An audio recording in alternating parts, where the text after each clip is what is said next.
네, 청송 사과협회 회원 여러분 반갑습니다. 예, 또 인근 안동 영등에서 오신 모든 분들 환영합니다. 오늘 황금알 농법 교육을 실시하게 된 동기는 우리 박기현 대표님을 모시고 사과 영농 교육을 하게 된 것을 무척 기쁘게 생각합니다. 황금알 농법 교육을 실시하게 된 동기는 제가 작년 11월부터 황금알 농법 유튜브를 보면서 영양, 영덕, 의성, 상주, 안동, 예천 등 청송 인근 지역에서는 사과 농사를 경영하는 농가에서 황금알 농법을 실시하여 사과 농사를 짓고 있었습니다. 특히 우리 인근에서는 다 황금알 농법을 실시해서 교육을 짓고 있는데 전국 최고의 사과를 자랑하는 청송에서는 황금알 농법을 교육을 실시하지 않아서 제가 박기현 대표님께 교육을 부탁을 드렸습니다. 우리나라 강원도에서부터 제주도까지 다니면서 황금알 교육을 실시하시는 박기현 대표님이 어제도 전남 화순에서 교육을 마치고 300km가 넘는 거리를 달려서 오늘 청송으로 왔습니다.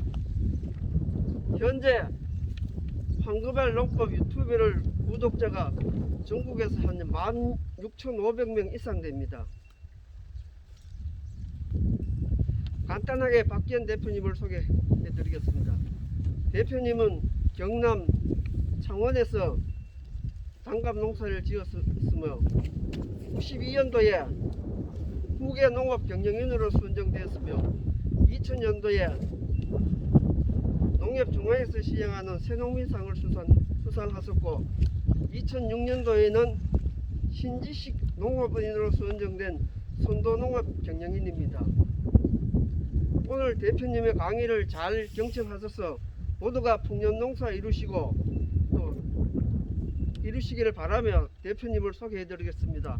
힘찬 박수로 환영해 주시기 바랍니다. 감사합니다. 예, 반갑습니다. 너무 창해가지고 제가 몸둘 바를 모르겠습니다. 저 먹고 살자고 했던 일인데 하면 바로 나옵니까? 예, 됐습니다. 저 먹고 살자고 한 일인데 이 농업이 좋기에 알려드리기도 하고 하나의 경영체로서 우리나라의 농업 농산물이 정말 국제 경쟁력을 가져야 된다. 그의 텀이 제가 30몇 년을 연구한 결과에 하는 말씀드리는 거죠. 이 작물이라는 거는 우리가 잘 아는 내용들을 우리가 유튜브에 많이 보신 분도 있고 그렇지 않은 분도 있는데 우리네 살림살이하고는 좀 다릅니다. 또 젊은 사람들 돈 펑펑 쓰는 거하고 또 다르고 얘네들은 봄에 영양소를 아끼 쓰는 게 있어요. 아껴 썼습니다. 그 말은 이 나무가 가지가 영양소를 300개를 가 있다면 200개밖에 봄에 안 써요. 그럼 100개 어디 있겠습니까? 몸속에 있어요. 최순이 나무가 떨어지가 죽을 걸 대비해 가지고 요놈들이 DNA상 아주 진화를 잘한 거죠. 그래서 얘네들이 에너지 일부는 안 씁니다.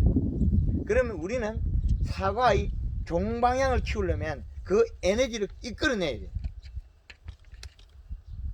요 방법을 못 풀어서 제가 비료만 주면 되는 줄 알고 단감에다가 비료를 갖다가 3만 평 당해도 단감은 이는 주스가 이것만 사과처럼 안 많아요. 그 경영에 내 나무에 21다시 복합비료를 한 포씩 주고 친구들한테 야 가을에 내가 1등이다. 가을에도 역시 꼴찌예요. 그 결과 어떻게 하게 됐습니까? 도장기면 많이 나죠. 감은 조그만 하고. 그래서 요즘은 비료에 싸서 비료를 가짜로 만들어서 내가 실패했다. 내년에는 내가 요소를 한 2000포를 갖다 줘서 내 나무 연파 줘서 다시 1등 할 테니까 기다려봐라. 그러니까 그 다음에는 역시 마찬가지로 요소를 갖다가 내 나무 한 포씩 2000포를 갖다 줬어요. 역시 똑같습니다. 이 작물이라는 게 에너지 이동 관계에 따라서 모든 행동이 다 바뀐다는 걸 몰랐던 거죠. 비료를 왕창 줬는데 결과는 산에 누는 것처럼 요소를 뿌려서 뽀얗게 되는데 결과는 역시 꽝입니다. 우리 사과나무의 농장에 가보면 도장지도 안 나고 좋은 나무가 있어요. 작년 같은 봄 냉해가 있어도 멀쩡하게 사과 열어있고 그런 거 보시죠. 집에 가면 한 맨나무 있죠. 말 잘 듣는 놈. 저놈들처럼 되면 우리 농사 잘 돼가지고 돈 벌 건데 사과도 잘생겼고 도장지 안 나고 영팔 잘 됐죠. 그에 대해서 이제 식물의 행동 패턴을 풀면 나와요. 그것을 알아내고 연면 시비를 하는 걸 찾아낸 거거든요. 그래서 4월 18일 날 단감의 새순이 잎이 100원짜리 500원짜리 동전 크기에서 5월 10일까지 22일 만에 6번을 살포했어요. 영양을 6번 살포하니까 22일 만에 6회를 살포하니까 엄청 잦아야 돼요. 그리고 이 가원하고 마을하고 약 50에서 100m 밖에 안 떨어졌어요. 가원이 약간 높고 이렇게 마을이 있고 뒤 산이 있고 아침에나 밤에 가서 기계를 타고 영영 돌면 앞 마을에서 내를 잡아 때려 죽이라 그래요. 이장이 전화 왔고 도대체 네가 뭐하냐고 새벽마다 밤마다 와가지고 이틀 사흘이 멀다 알고 앵앵거리니까 그래서 그 결과를 내놓은 게 그 영양 시비하는 방법이었습니다. 잎에 살을 찌우는 거. 그걸 하고 나서 다시 농업을 증명하지 않으면 학문화 시키지 않으면 이 농업이 현실성이 없어요. 무수한 방법이 나와 있지 않습니까? 학문화 시켜야 된다. 그래서 우리 책 두 번째 장에 보면 그림이 있어요. 황금알 농법 4대 공식이라고 그 학문화 시켜버린 거예요. 단감에서는 저 표를 이용해서 저 센티미터만 규격화시키면 과일의 행위 크기나 높이를 만들어낼 수 있다. 그러면 우리 사과는 지금 현재는 전년도에 겨울에 가을의 단풍에 의한 영향으로서 겨울의 혹한을 넘어온 거죠. 그런데 이 넘어오는 과정에서 이 나무가 어떠한 좋은 점과 나쁜 점을 두 가지로 가져오겠죠.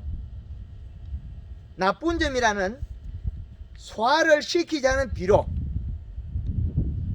완전한 영양소, 단풍이 들어서 탄수화물을 만들지 않은 영양소는 완전한 영양소 아니라고 볼 수 있습니다. 그거는 결과가 지난해 같은 동일한 나무가 어느 쪽 왼쪽 나무가 있는데 그 두 나무 중 한 놈은 멀쩡하고 한 놈은 얼어서 안 된다는 거예요. 식물이 잎으로 광합성을 해서 만들어낸 에너지는 탄수화물이에요. 결국에는 광합성을 해서 만든 게 탄수화물이다. 그 탄수화물은 햇볕에서 하는데 우리는 인위적으로 줄 수 있다는 거죠. 그거는 장애가 없는 시기에는 우리가 설탕을 쓰면 효과가 좋습니다. 상당히 좋습니다. 설탕을 쓰는 거는. 그래서 우리가 황금알 농법에서는 설탕을 또 많이 씁니다. 그리고 봄부터 제일 많이 쓰는 게 염화가리입니다. 왜 많이 쓰고 있겠습니까? 첫째, 자재비가 적게 들고 꼭 필요한 원소는 써야 됩니다. 우리가 농사 지을 때 많이 쓰죠. 그러면 여기 사과 가지를 보면 눈이 여기 붙었거든요. 여기도 붙었거든요. 그러면 안에 여기서 한번 붙였다면 이 농가에서는 2번 정도를 억제를 저기서 여기 한번 여기 한번 2개를 줘서 봄순을 못 자라게 만든 거예요. 사과는 잎이 크고 가지가 굵어야 큰 게 열어요. 요 놈이 커야 도장지가 적게 나와요. 그런데 우리는 어떻게 했습니까? 2분을 쪼여서 얘한테 장애를 준 거예요. 자, 결과가 좋습니까? 나빠진 거예요. 여기서 자세히 보면 눈의 간격을 5mm 밖에 못 좁혔어요. 조금 5mm 3번을 좁히면 1.5cm예요. 그 1.5cm 좁히면서 결과는 경제적 손실이 얼마나 일어났냐면 잎의 면적을 확보해야 되는데 잎이 전체 달린 잎은 다 굳어버려요. 부드럽고 두터운 잎은 일을 잘하나 단단하게 굳은 잎은 일을 안 합니다. 우리가 이 현실은 시간이 가도 변하지 않습니다. 이 자리에 남아있기 때문에 흔적으로 요런 가지를 자세히 보면 몇 번을 굳혀버렸다. 그리고 어떤 놈은 여기 강하게 살포했을 때 굳어서 못 움직이다가 다시 자라는 표가 또 나옵니다. 여기에는 눈이 없어 삐리삐리삐리 큰 거예요. 내는 자랄 에너지가 있어서 자라야 되는데 억제를 시켜버려가 잎이 굳어서 단단해서 자랄까 말까 자랄까 말까 자란 게 요거만큼 거립니다. 경제적 손실을 엄청나게 일으켰죠. 잎이 커야만이 먹고 살 수 있다. 그래서 과가 종방향이 크는 겁니다. 잎이 일을 해서 결과물 생산량이 사과지 이파리 쬐끄만한데 사과 이따망이 얼마나 좋겠습니까? 호박 이파리 요만한데 호박 이만한 게 자연의 이치는 변치 않습니다. 똑같습니다. 봄순이 태어났을 때는 자기 스스로 결정을 합니다. 잎 두께, 잎 크기. 잎 두께는 흡수된 영양소, 뿌리에서 왔건 가지에서 왔건 우리가 조건, 얘는 조건 없습니다. 내가 먹었다는 거, 먹고 갖고 있다는 거. 잎에서 갖고 있으니까 그 에너지를 비에 의해 그 시간에 의해서 함수령에서 자랍니다. 두께가 있는 건 자랍니다. 두께가 얇은 거는 그 전에 멈춰서 다 자랐다고 표시를 합니다. 그래서 봄에 연면 시비를 자주 해줘라는 거는 7일이 소요 일자가 필요합니다. 왜? 7일 정도는 자라야 된다. 그런데 비가 오면 어떻게 되겠습니까? 하루만에 홀딱 다 자라요. 그 다음날 두께가 없으면 어떻게 잎이 펴집니다. 내 몸속에 잎의 두께를 유지할 수 있는 영양소가 없으면 두께만큼 자라서 면적을 확보해서 광합성을 하겠다 결정하거든요. 이 시기에 우리는 얘들을 어떻게 하면 좁혀가지고 하지 마라 일도. 내는 사과 작은 거 따도 되니까. 내는 사과 작은 거 딸 테니까 니 일하지 마라. 그러면 그 눈 한마디만 줄었겠습니까? 여기서 달린 잎은 다 멈춰버렸죠. 이런 가짜 농법을 만들어가야 돼. 진짜 농법은 호박 덩굴이 굵고 호박잎이 커야 호박 큰 거 나와요. 호박 이파리 조그마한데 호박 이딴 막 나오라. 지금 우리가 현실입니다. 사과 이파리 조그만하고 사과는 이딴 막 나오라. 길이도 길고 안 되겠죠. 그래서 저지대에 있는 사과는 너스리에서 잎이 굳어서 종방향이 짧습니다. 이해됩니까? 우리가 모르는 사이에 너스리가 살짝 와가지고 잎이 냉해를 먹었습니다. 냉해를 이기려면 제일 좋은 에너지가 설탕입니다. 왜 설탕이라 그러겠습니까? 가원에 가보면 한두 포기는 아무리 얼어가지고 냉해가 오고 뭘 했건 간에 크고 큼직한 놈이 있습니다. 그거는 단풍이 들어서 탄수화물 축적이 많이 됐다. 감사비료를 안 먹었다는 거죠.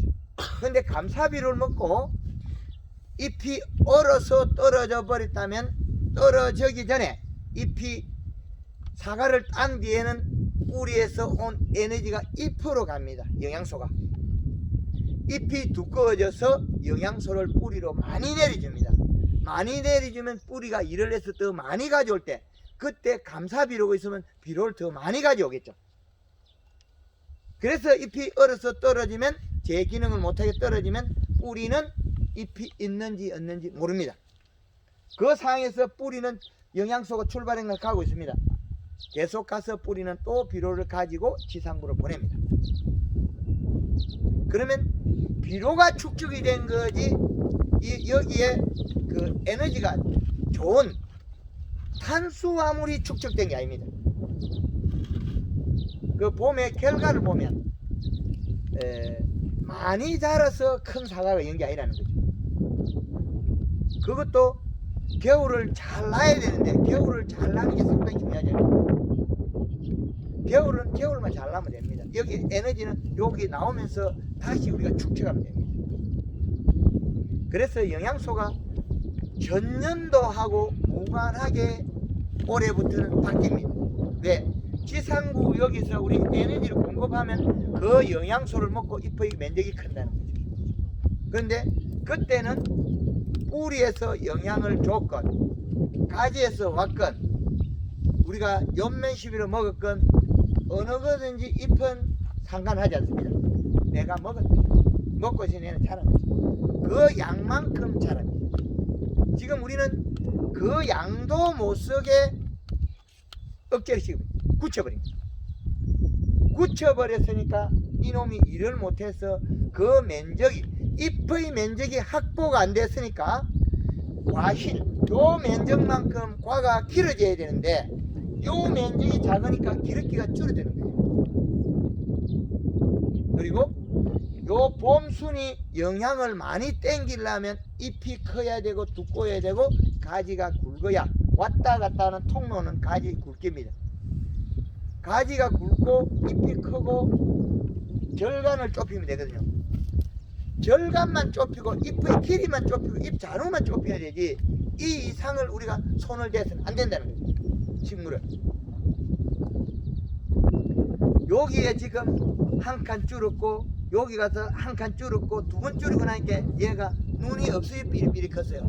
잎이 쬐까만한 거겠죠. 그래 여기 크다가 다시 여기 가서는 자기 힘을 내 가지고 꽃눈을 만드는 거예요. 얘가 얼마나 주인을 원망을 했겠습니까?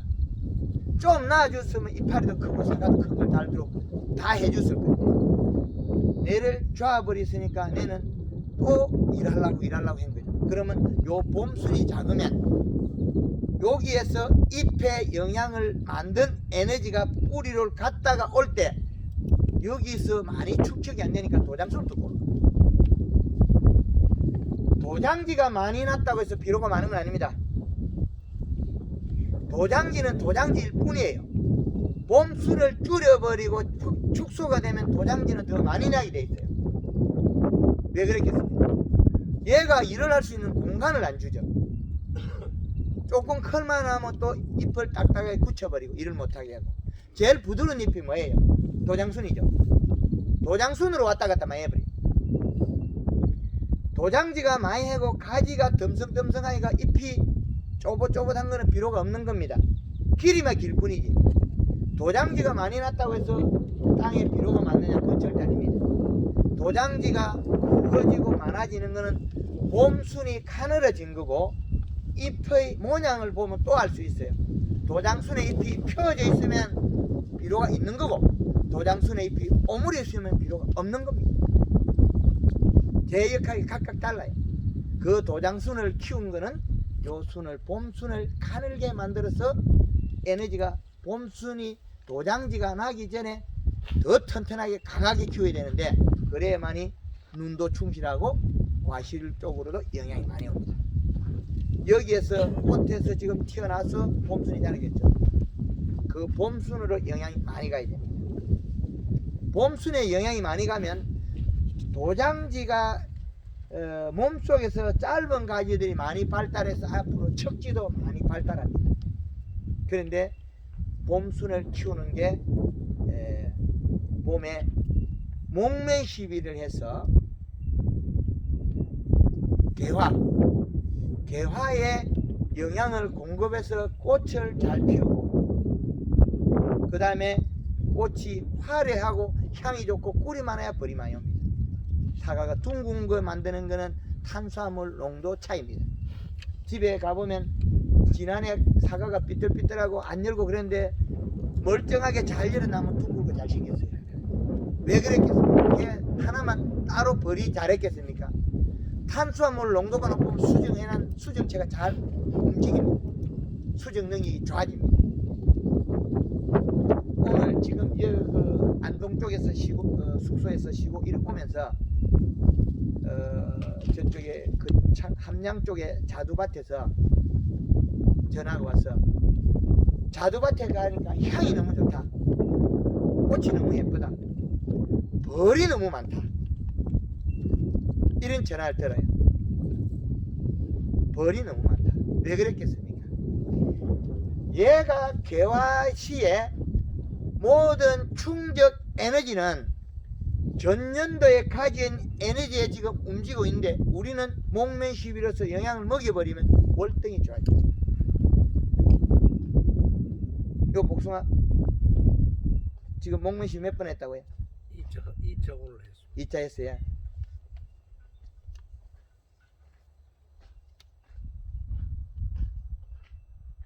뭐 아직 향은 모르겠는데 지금 꽃의 발달 사항은 괜찮은 것 같아요. 고루 나오고 눈 뜨는 게 표현할 겁니다.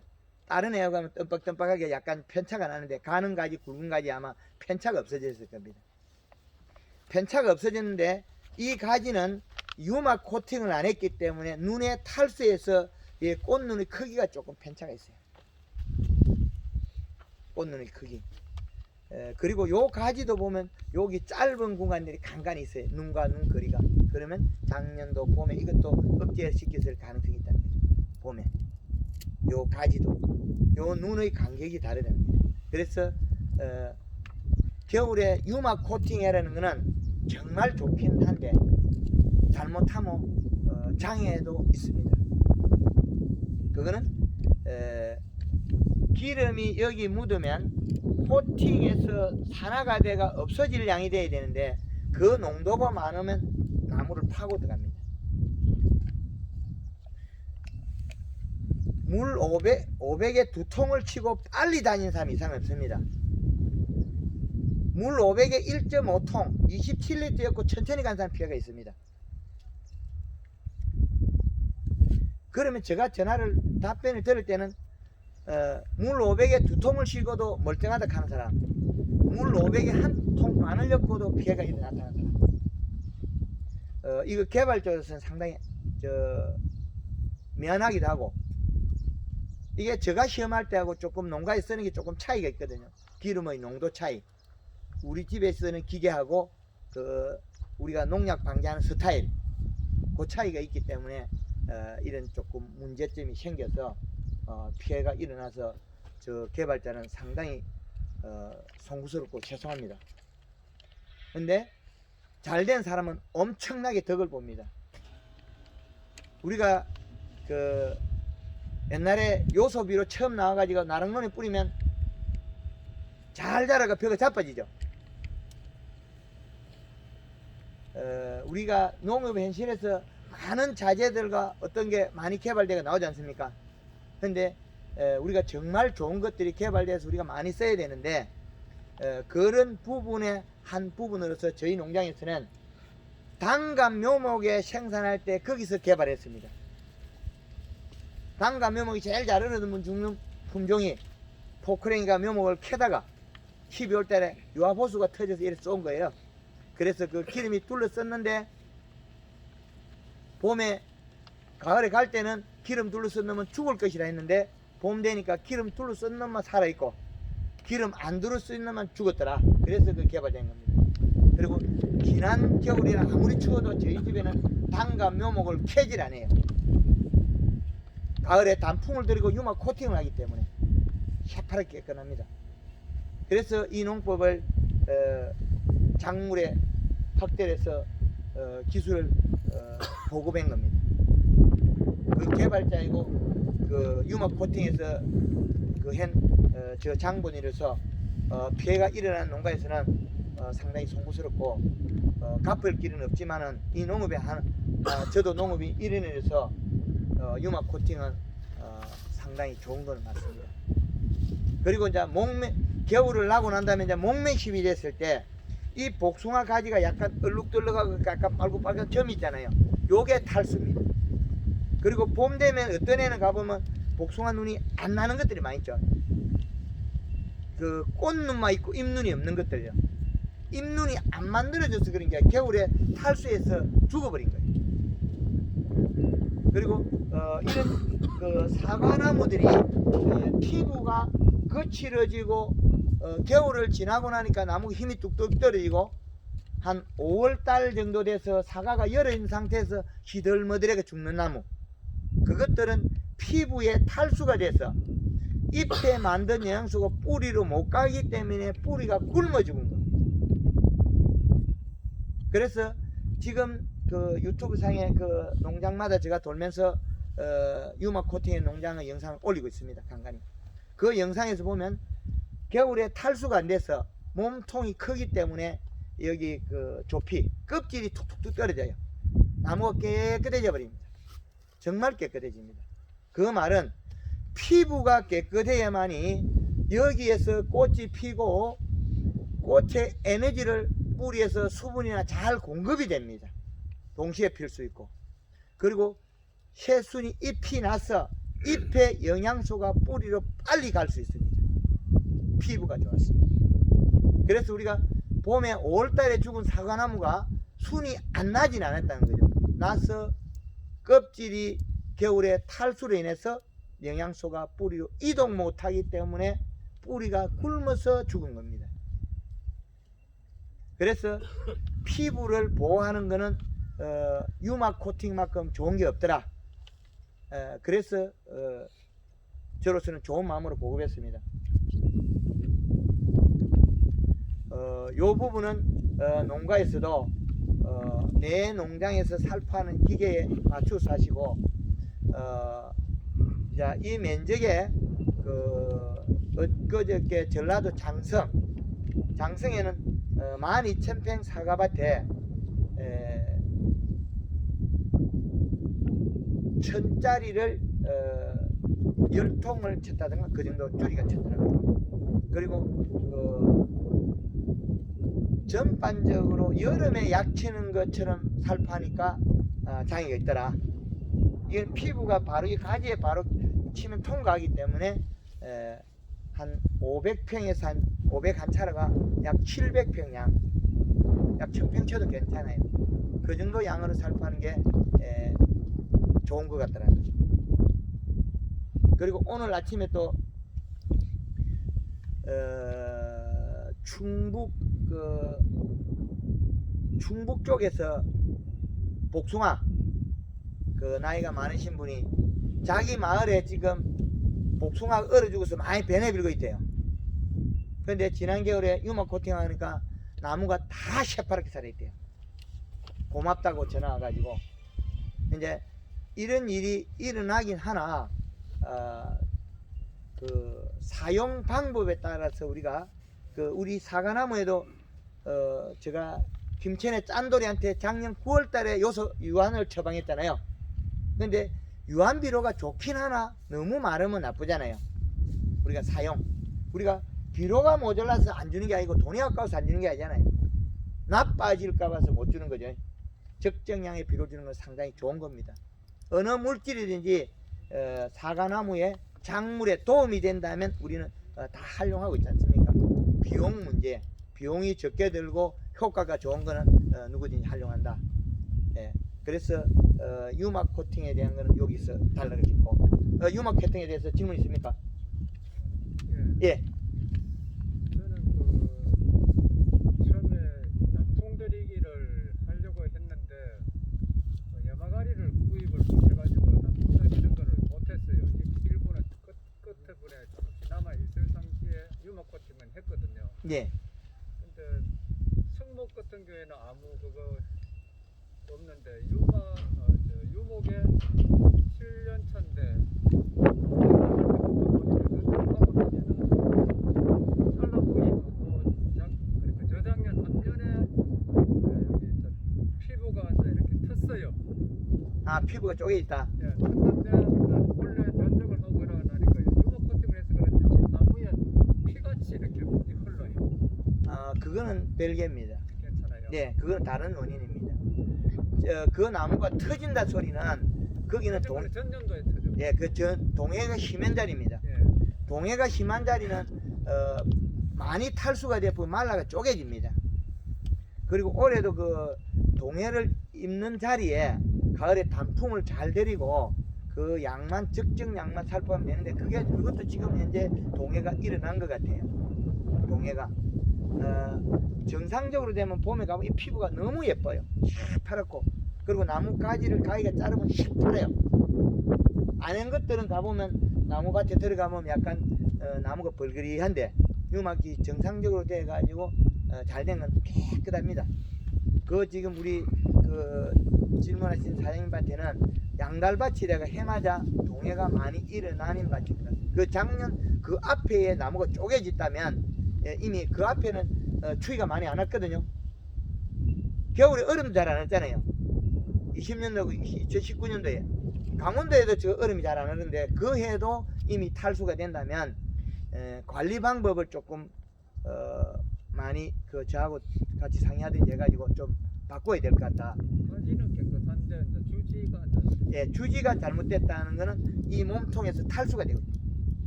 그거는 동해가 아주 심각한 양달밭이라는 거죠.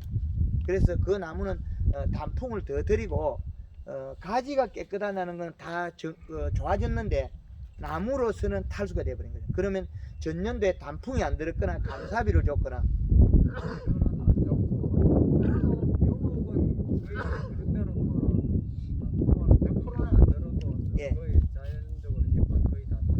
예, 잎이 떨어지는 거하고 단풍이 드는 거하고 많은 차이가 있습니다. 그래서 가을에 단풍 들이기가 상당히 중요합니다. 그래서 가을에 단풍을 들인 거하고 안 들인 거하고는 차이가 단풍이 들면 뿌리가 멈춥니다. 뿌리가 멈추고 잎이 단풍이 들기 때문에 뿌리에서 비군을 더 안 가져온다는 거죠. 단풍이 안 들어서 낙엽이 얼어서 떨어지거나 바람에 의해서 떨어져 버리면 뿌리는 지금까지 내려간 에너지로서 또 비군을 더 가져오고 지상부에 축적을 합니다. 그 밭은 동해가 많이 일어나는 자리입니다. 전년도에 그 따뜻한 2019년도에 나무가 쪼개졌다면 올해는 그거보다 뭐 5배 이상은 더 추웠죠. 마이너스 한 15 지역이 어디죠? 청송 편서요. 청송이면- 영천하고 경계선. 청송이면 편서. 최소한 한 20도는 내려가잖아요. 그렇기 때문에 그 나무는 좀 가을에 단풍을 들일 때 그 설탕을 좀 많이 먹이세요. 그러니까 탄수화물 축적이 많아야 될 것 같습니다. 예, 그거는 유막 때문에 일어난 게 아니고 가지는 보호되는데 몸통이 일어나 버리기 때문에 몸통은 여기에서 햇빛에서 몸이 얼었잖아요. 얼음을 얼었을 때 견디내는 거는 몸속에 탄수화물 농도입니다. 얼어도 얼어서 견디낼 수 있는 건 탄수화물 농도. 그 다음에는 몸에서 물이 빠지나는 걸 잡는 거는 유막. 그래서 동해는 동파가 있고 탈수가 있고 이런 장류가 다릅니다. 그 지리산 쪽에 그 고속도로에 지나가면 밤나무가 껍질이 홀랑거지가 죽는 곳이죠. 껍질이. 그런데 엄달에 밤나무는 껍질 홀랑거지가 안 죽어요. 왜 그러냐면 엄달에는 햇빛이 잘 안 드니까 아름들이 밤나무들이 잘 있어요. 양달에는 밤나무들이 오래 안 가서 다 죽어버려요. 양달에는 힘이 자꾸 빠져요. 겨울에 얼어서. 그러니까 밤이 잘 열어가 그거 다 익히고 나면 힘이 없어가 단풍이 안 들어요. 어린 밤나무들 잎이 한 40cm까지 나오거든요. 그런데 잎이 너무 자꾸 작아져 가지고 밤은 많이 열었다가 그런 경우가 겨울에 얼어서 껍질이 홀랑 삐끼지가 죽는다. 옛날에 그 여기는 버드나무가 재배했는가요? 우리 남쪽 그 창원이나 이쪽 가까운 데는 옛날에 버드나무 성냥에도 쓰고 집 지을 때도 많이 쓰는 버드나무를 재배할 때 여름에 잘 자라 밭두개 잘 자란 나무들이 겨울 지나고 나면 껍질이 홀랑거리가 죽었어요. 그거는 동파. 제가 분류를 할 때 두 가지로 분류했어요. 동파냐 탈수냐. 결과는 똑같아요. 나무가 잘 일어난 거니까. 그래서 지금 우리 그 탈수가 심하니까 그거는 단풍을 잘 들여줄 수밖에 없겠습니다. 그리고 그렇게 해마다 일어난다면 우리 목매 시비처럼 가을에 낙엽 지고 나서 설탕을 10kg씩 한 몇 번 뿌려주십시오. 그 방법밖에 권유할 게 없습니다. 작년에 10월 달에 그 반사 필링 깔고 그 영동의 그 젊은 친구가 사과를 따서 소매를 판대요. 잎이 다 떨어지고 도장지 잎밖에 안 남았대. 그 대표님 어떻게 하면 되겠냐? 내가 처방할 거는 방법이 없다. 이틀 3일에 한 번씩 운이 좋으면 살아날 거다. 비가 와가지고 연면시 해가지고 사과 반사 필링 깔아놓고 도장지면 잎 남아 있는데 그 농가에 연면십이 골드 칼라 7번, 설탕하고 염화가리, 맹물십이 3번 했습니다. SS가 맹물을 뿌렸어요. 그래가지고 사과 맛있게 팔아먹었습니다. 고맙다고 그 인사를 해요. 그리고 김천의 짠돌이는 9월 1일 날 저하고 통화하고도 젊은 친구가 어떻게 의심을 하고 따지는지 전화 끊고 입력할 때 전화번호에다가 김천 짠돌이. 그래서 공식적으로 그 친구한테 영동에서 강의할 때 허락을 받았습니다. 앞으로 짠돌이 써도 되겠냐고. 그래서 짠돌이는 공식적 이름 쓰기로 했습니다. 그리고 그때 9월 달에 200평의 유한 한 포, 단 한 번에 한 포. 왜 뿌렸겠습니까? 제가 이야기하고 나서 척전기를 사가지고 집에서 사가서 우리 집에서 갔단 말입니다. 저그 집에 찍어보니까 제로 0.3. 그 척전기를 들고 자기를 가리킨 사람한테 찾아가서 찍으니까 0.5에서 0.9가 나옵니다. 다르죠? 그리고 그때부터 연면시비를 9월 달에 9월 5일부터 30일까지 25일 만에 7번을 연면시비했어요. 황금알농법 대표가 개발할 때 22일 만에 6번 연면시비했어요. 봄에. 차이가 없죠. 그런데 우리가 잎 두께가 비료가 없어서 잎 두께가 얇기 때문에 연면시비 처방을 자주 한 거지 제가 영양제 팔아먹으려고 한 건 아니에요. 잎이 두꺼우면 쓰지 마라 그럽니다. 꽃 사과 쪼개져. 잎이 얇아서 오물이 있고 칼슘을 써서 굳어 있는 거하고 펴져 있는 거 가지고 엄연히 다른 거예요. 그래서 김천의 짠돌이가 연면시비하고 사과색이 좋았다 비 오면 툭 떨어졌고요. 뿌리에서 비료를 못 가졌어요. 연면시비하고 좋았다가 또 툭 떨어지고 좋았다가 툭 떨어지고. 경주에도 그랬습니다. 제로에서 0.3 연면시비 해놓고 나서 비가 안 오니까 며칠 있으니까 사과 색깔이 좋아져요. 며칠 있다 비가 타고 그 기색이 툭 떨어졌다. 나빠져.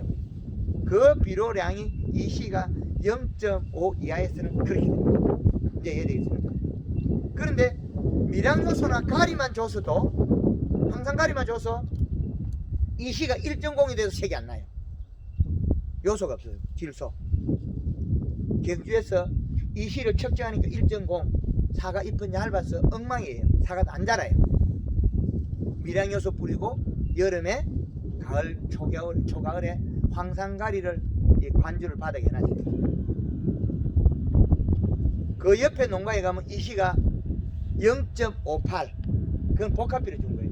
그거는 색이 나요. 사과도 크고.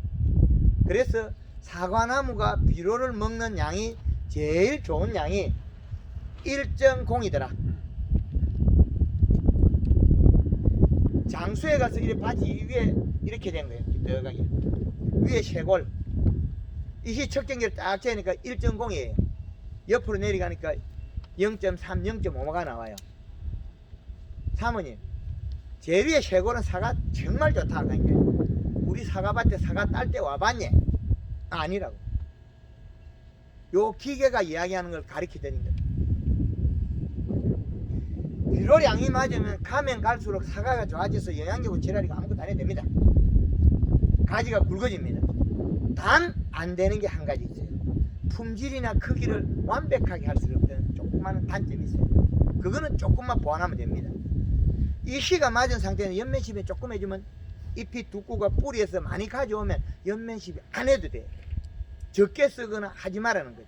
왜? 잎이 두꺼워졌을 땐 가리만 써서 생식 기능만 부여시킵니다.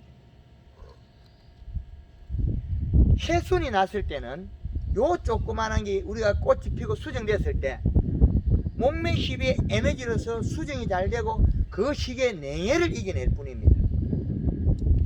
그리고 봄순이 한 5cm 자라면 목매십이 에너지는 유지를 못합니다. 왜? 잎이 있을 때 잎의 영양소를 연면십이 한 거는 뿌리를 움직여서 뿌리의 영양을 가져올 수 있지만은 목면시비는 뿌리가 발달해서 비분을 가져오지 못합니다. 목면시비는 뭐를 목면시비를 합니까? 끝까지 하는 것들은 세세하는 것들은 다 못해. 요 상태에서 영양제 치는 게 목매십입니다. 예. 그래서 이 피부에서 목매십이 한 거는 영원하게 오래 갈 수 없습니다. 연면시비가 작은 거에 한 것도 자라버리지 뿌리를 만들지 못해요. 어릴 때 그 잎의 면적만큼 흡수되기 때문에 여기 아래에 있는 작은 눈하고 위에 있는 요 눈하고는 나오는 날짜와 크기 면적이 다른데 성장이 멈추지는 않은 것 똑같아요. 그래서 요 눈에서 연면십의 영향을 공급받는 거나 야나 두 놈이 받는 거는 면적만큼 받아들이기 때문에 동일합니다. 그러면 빨리 큰 놈이 다 자라서 성장을 멈출 수 있을 때 야는 늦게 나와서 그 자라고 있을 수 있다는 거죠. 그러면 연면십이 초기 연면십이는 요 과일과 아래 과일과 위에 과일이 같아지게 밑에 격이 올라갑니다. 그리고 잎의 크기가 종방향을 만들어냅니다. 초기 연면십이 먹은 만큼 두꺼워져서 오므려져 있을 뿐이에요. 오므려져 있으면 얘가 자라는 기간 7일이 걸린다. 그런데 비가 오면 하루 만에도 다 자랍니다. 하루 만에 다 자라면 그 다음에 이틀 햇볕 보면 얘는 멈춰버려요. 자람을 멈춰서 얘는 햇볕 광합성을 하겠다 결정을. 얘가 광합성을 하겠다고 결정을 과대지 요 과지가 결정을 끝내버리면 사과는 종방향 길이 크기를 잘 안 자라요. 잎이 두꺼워져도 자랍니다. 7월 약 한 초순까지는 자랍니다. 요렇게 자라는데 많이 안 커요. 그때 잎이 빨리 두꺼워진 거는 과가 길이는 잘라도 수확 때 쪼개지는 게 자랐어요. 그 시기에. 그래서 사과를 땄을 때 보면 기름기가 긴 사과가 적고 약간 빵빵하게 큰 사과가 많죠. 그 빵빵하게 크게 만드는 주 장본인이 우리가 여기에다가 억제를 시킨 게 하나의 맛입니다. 봄순엔스는 요 마디를 좁히는 거는 설탕을 물 500에 3kg 3kg 쓰면 잎의 길이가 줄어요. 길이가 살구나무 잎처럼 약간 이렇게 돼요. 바뀌어요. 약간 둥그러지면서 잎의 넓이는 줄지 않습니다. 길이는 줄어요.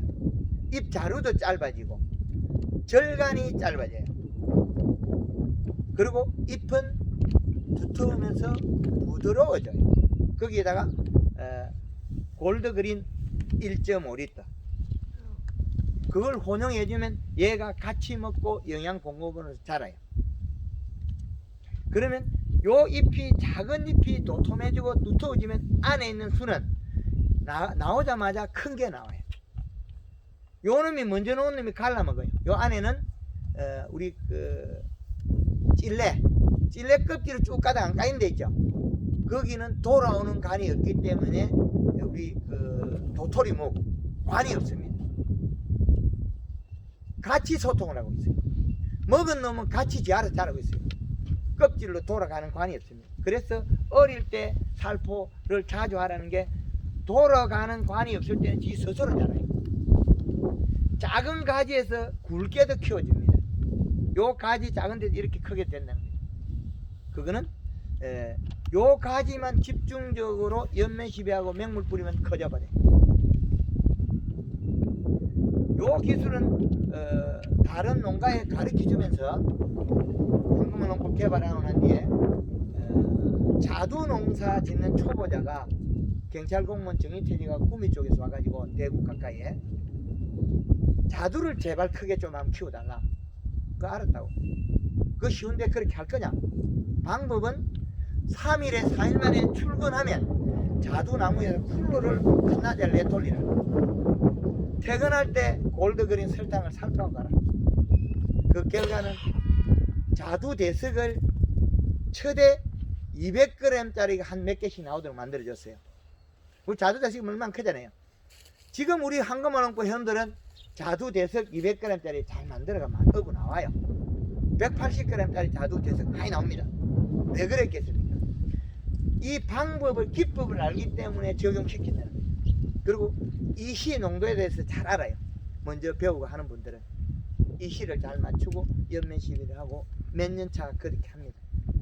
제가 개발하고 난 뒤에 교육받고 배운 분들은 어떤 사람은 한 풀이까지 했다 그럽니다.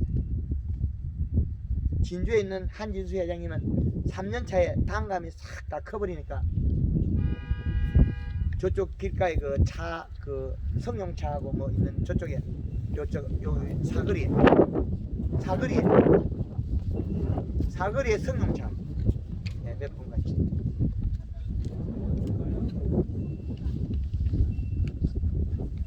예, 그분은 3년 차 되니까 제가 약속을 했거든요. 큰 장애가 없으면 그 썰이를 맞거나 그런 게 없으면 3년 차 되면 완결판이 나온다. 3년 차 되니까 감나무가 작았던 거 큰 거 전부 다 대과가 다 돼버렸어요. 그 한다는 말이 유튜브 영상에 있어요. 70이 넘은 분이 내 평생 이제 감농사를 안 지도 여한이 없다. 조건이 안 좋았어요. 산이 한 8,000평이 되는데 이렇게 비탈이고 자갈이고 SS에 길을 냈기 때문에 뿌리가 다 잘리고 아주 안 좋은 조건에서 큰 나무 있다만 작은 거는 안 자라가 조그만해요. 팔뚝보다 조금 커요. 그런 나무를 똑같게 자라게 해줬어요. 작년에 4년차 되니까 더 좋아졌어요. 작은 게 하나도 안 납니다. 이 말은 뭔 말이냐면 봄순에서 도와줬을 때 뿌리가 뻗쳐서 봄순이 자꾸 좋아진다는 거예요. 봄순이 자꾸 좋아지면 내년에 힘이 자꾸 좋아지게 됩니다. 봄순이 좋아지려고 하면 비료량이 맞아야 됩니다. 일단은 안 자랐더라도 비료가 양이 이 시간 적정량이 있으면 위가 자라면서 잎이 펴져 있고 도장지가 잎이 좁아진 게 아니고 비료량이 적정한 비료량이 있으면 도장지 잎이 펴져 있어요. 이렇게 비료 없는 거 어떻게 생겨? 노력서가 있겠죠. 잎이 쪼무러지가 있겠죠. 이게 비료 없는 거예요. 그럼 봄순이 안 굵어져요. 봄순이 굵어져야만이 자꾸 좋아지는 거예요. 자꾸 좋아지는 방법은 토양의 비료량입니다. 우리가 여기 지금 심은 거는 몇 메다 그죠? 여기 3.8에 1m에. 그러면 요건 이미 서로 닿았으면 밀식이라는 거죠. 닿았으면. 그러면 요건 이 실을 0.8에서 가을에서는 0.5 정도 이 실을 맞춰. 지금 비료를 한 게 가고 있습니다. 안 했더라면 이 실량을 알 수 있는데 지금 내려가고 있기 때문에 이 실을 정확하게는 알 수 없어요. 그러면 정확하게 알려면 이쪽에 비료 없는 자리 측정해서 해보면 나옵니다. 한 포가 100평에 한 포는 이 시가 약 0.8 정도. 근데 집중적으로 되기 때문에 좀 많겠죠. 우리가 이 좁은 면적이 줬잖아요. 그래서 이 실을 조절할 때는 김천의 짬돌이가 요 정도 줬거든요. 요 정도 폭에. 근데 지금 남아있는 잔량은 0.4가 남아있습니다. 요 정도 20cm까지 비료가 내려가 있어요. 그럼 여기도 지금 내려가 있는 비료는 깊이가 내려가면 0.9까지 남아있습니다. 여기 비료. 그래서 지금 여기 얼마가 내려갔냐면 앙이 지금 25cm 찔렀을 때 여기 이 실량이 얼마 나오면 1.65 나옵니다. 들어갔죠? 25cm 깊이에 1.65 나옵니다.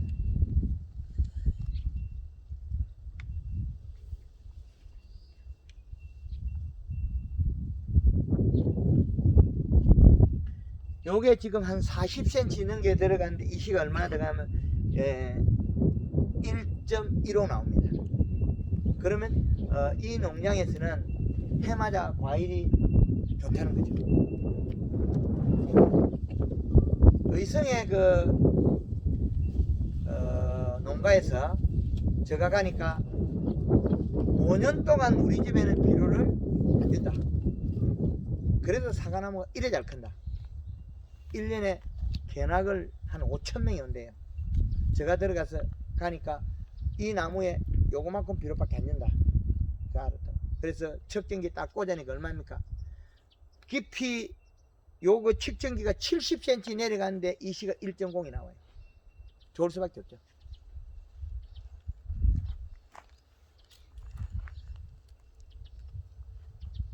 지금 약 60cm 들어갔습니다.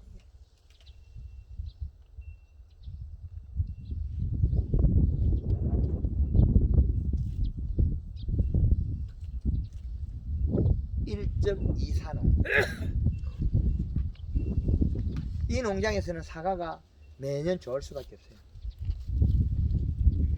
지금 요 비료가 저 밑에까지 갈 수는 없습니다.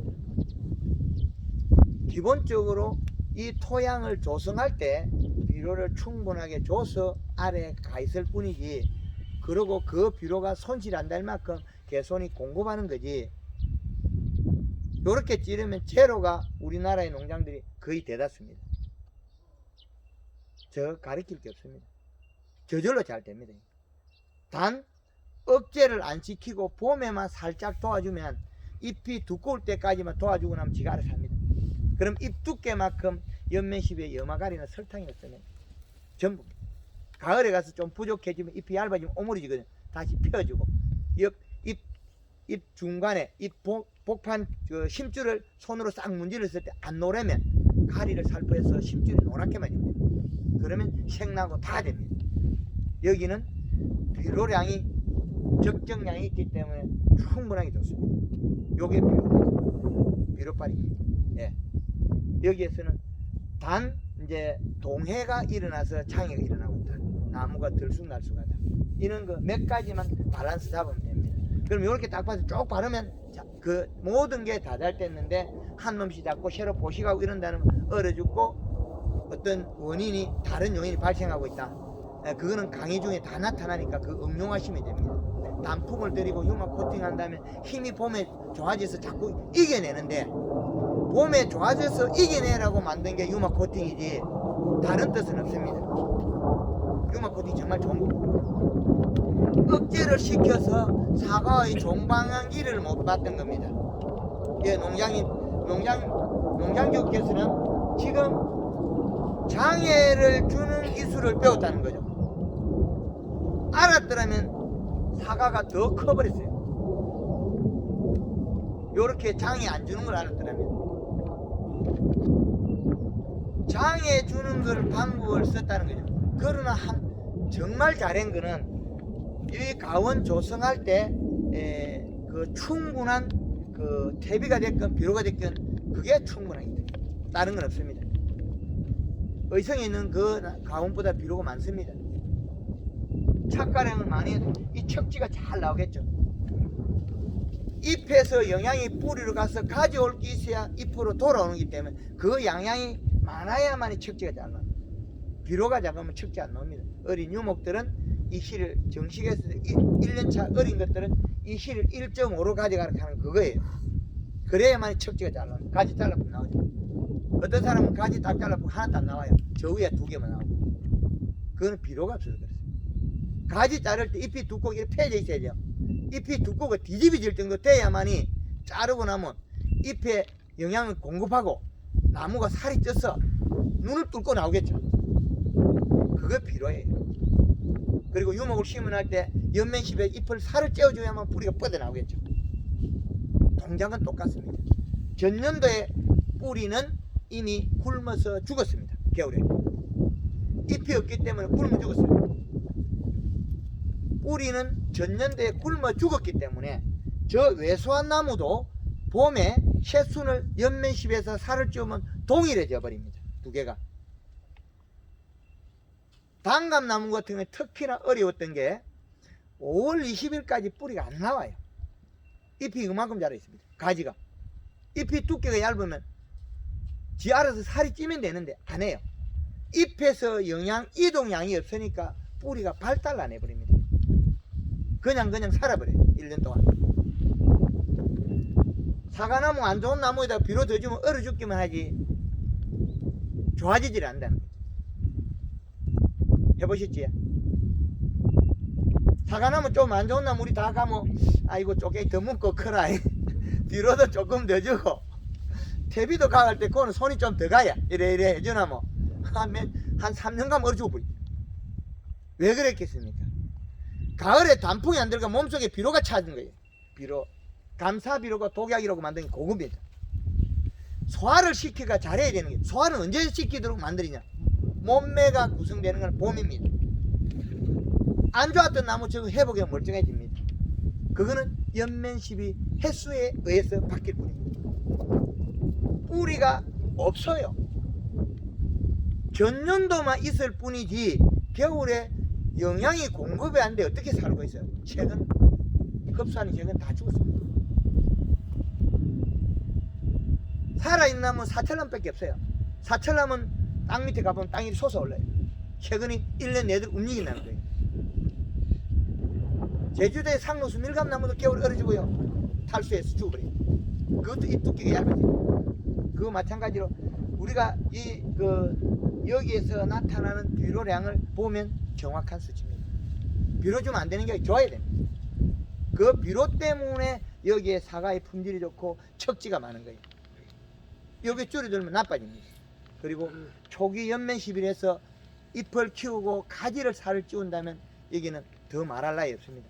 그리고 연면 시비를 좋다고 제가 권유한다고 많이 하면 안 됩니다. 왜? 잎이 두꺼워지고 나면 이 잎이 내려가서 비분을 많이 가져오기 때문에 지 알아서 잘 해요. 잎이 두껍고 진한 데다가 거기다가 영양제 좋다고 계속 키우면 돼. 요 끝에 다 튀어나옵니다. 여기 튀어나오면 누가 책임지겠어요? 안 튀어나옵니다. 아무도 책임 안 지집니다. 잎이 펴진 거는 두꺼운 거예요. 펴지고 살이 더 찌면 디비집니다. 살짝. 잎이 진해진다는 소리는 5cm만 나오면 염아가리 썰어 그러잖아요. 잎이 진하면. 왜 그랬겠습니까? 잎이 크고 두꺼워도 약간 노리짝하면 도장지가 안 나요. 누가 많이 먹겠습니까? 이동을 많이 시키게 해서 과실이 빨리빨리 크고 있어요. 억제를 시키가 정지를 시켜버리면 안 자라고 요 영양소 갖다 도장지를 들고 나가지만은 요 순을 부드럽게 약간 도장성만 얻게 해주는 설탕이나 가리를 쓰면 정말 좋아집니다. 가지는 절간은 짧고 통통해지고 잎이 크기에 과실 길이에 해당하고 잎의 두께에 횡에 해당합니다. 그래서 여기 사과는 전반적으로 크긴 하나 약간 찐빵처럼 둥글다. 맞습니까? 그 돈을 낭비를 한 거죠. 도와주는 돈을 써야 되는데 요 놈을 갖다가 못하게 잎도 크지 마라 사과도 작아지지 마라 이렇게 요 가지는 다 이야기하고 있지 않습니까? 작년 가지니까 작년의 행동을 여기다 일어난 일을 여기다 다 남겨놨잖아요. 기록이 다 돼 있습니다. 얼마나 세게 했으면 여기 눈이 없어져 버렸어요. 여기는 세게 먹였다. 여기 가다가 눈이 없어진 부분이 있거든요. 이렇게 싹 없어져 버렸어요. 눈이 없어져 버렸어요. 그래서 눈이 없어질 정도로 강하게 쪼인 거죠. 그래서 자기 스스로 일을 하도록 도와줘야 돼요. 그게 초기의 영양 공급이에요. 억제를 시키가 좋을 일은 별이 없습니다.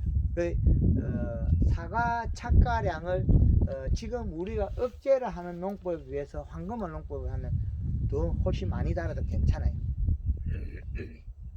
왜 그러냐면 요 잎의 그 크기만큼 두께만큼 영양 이동해서 비료를 먹어내거든요. 감자 순이 3개면 3개의 역할 잎이 있어요. 비료 양만 있으면 되거든요. 그러면 여기에 비료가 있거든요. 그럼 각자 순에서 나온 에너지는 각자의 에너지를 가져오게 돼 있어요. 각자. 우리는 적정량을 맞추고 있거든요. 그 적정량이라는 거는 요 잎이 일을 할 만큼 양을 쭉 좁혀준 거예요. 요 목대에서 올라오는 양과 내려가는 양. 근데 그 결정은 언제? 봄에 새롭게 해요. 잎이 태어나면서. 그러면 여기 농가에서 초기 연면십에서의 행동을 바꾸면 충분하게 30%는 정수하는 게 결과적으로 나와요. 언제 결정하냐면 그건 봄에 거의 결정합니다. 그게 늦으면 우리가 필요 없는 도장지만 자라고 있어요. 에너지는 가져왔거든요. 가져왔는데 이 신초가 과실열은 과대지가 먹어야 되는데 과대지가 가늘고 잎이 두께가 얇으니까 어디를 가면 도장지를 가고 있어요. 도장지가 많이 나고 그렇게 한다면 그거는 과대지가 먹는 게 아니다. 그렇게 보겠습니다. 그래서 여기에 만생종 부사라면 그 그 전반기와 후반기의 전환점이 7월 15일. 7월 15일까지는 설탕을 3kg 쓰고 골드 그린이나 골드 칼라는 변용 각자 따로따로 쓰는데 설탕하고 혼용할 때 1.5리터. 염화가리는 1kg에서 3kg까지 널리 쓸 수 있습니다. 순이 부드럽고 연할 때는 염화가리를 적게 쓰라 그러고 잎이 두껍고 진해지면 염화가리를 3kg까지 올려 써도 됩니다. 7월 15일까지는 설탕을 써도 과실이 작기 때문에 장애가 없습니다. 그런데 홍로나 그런 것들은 설탕 씻는 시기를 조금 더 빨리 맞춰야 되겠죠. 그리고 그 이후에도 설탕을 쓰려고 하면 500g을 써도 장애가 없습니다. 그리고 여기 농장의 대표님께서는 이미 뿌리에 비분이 있기 때문에 초기 연면십에서 잎을 도톰하게 살찌고 나면 지 알아서 잘해요. 구조가. 지금 같으면 목련 시비를 언제쯤 하면 봄에 해야 된다는데. 그렇죠. 목련 시비는 시기가 꽃피기 20일 전, 그리고 20일 전에 설탕 10kg에 골드그린 2리터, 그리고 꽃피기 3일에서 5일 전에는 설탕 5kg, 골드그린 2리터, 잎이 나고 나면부터만 설탕 3kg에 1.5리터, 염화가리. 그렇게 모양이에요. 이 방법에 따라서 이 봄순의 크기가 달라집니다. 억지로 시켰다고 안 크지는 절대 안 했어요. 조금 크겠어요. 줄인 것도 없다는 거예요. 별로. 뭐 몇 미리 이거 줄여갖고 이 큰 포 있나요? 그리고 너무 쪼여가지고 이게 순이 잎이 없어져 버려요. 사이에 잎이. 그럼 이렇게 돼버리면 여름에 하계전정하고 잎 따버리면 엽수가 부족해서 과실의 색태를 잘 못 내거나 단점이 나오게 돼 있어요. 그래서 잎이 이렇게 잎줄